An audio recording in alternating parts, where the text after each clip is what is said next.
শ্যামপুকুর বাটিতে ভক্ত সঙ্গে ঠাকুর শ্রীরামকৃষ্ণ এই প্রসঙ্গে আলোচনা চলছে সপ্তত্রিংশ পরিচ্ছেদের প্রথম এবং শেষ অংশ।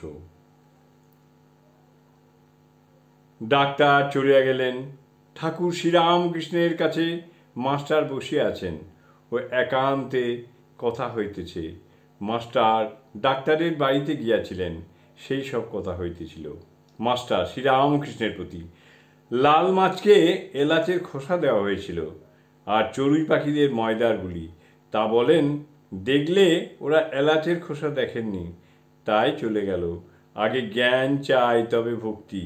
দুই একটা চড়ুই ও ময়দার ঢেলা ছোড়া দেখে পালিয়ে গেল, ওদের জ্ঞান নাই, তাই ভক্তি হলো না।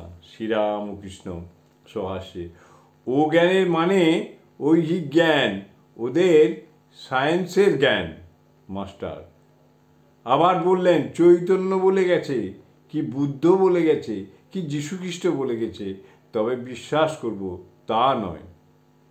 এক নাতি হয়েছে, তা বৌমার সুখ্যাতি করলেন, বললেন একদিনও বাড়িতে দেখতে পাই না, এমন শান্ত আর লজ্জাশীলা। শ্রীরামকৃষ্ণ এখানকার কথা ভাবছে, ক্রমে শ্রদ্ধা হচ্ছে। একবার অহংকার কি জায়গা, অত বিদ্যা মান টাকা হয়েছে, কিন্তু এখানকার কথাতে অশ্রদ্ধা নেই। জয় ঠাকুর, জয় ঠাকুর, জয় ঠাকুর। ওং স্থাপকায় চ ধর্মস্য সর্বধর্মস্বরূপিণে অবতার বরিষ্ঠায় রামকৃষ্ণায় তে নমঃ। জয় ঠাকুর, জয় ঠাকুর, জয় ঠাকুর।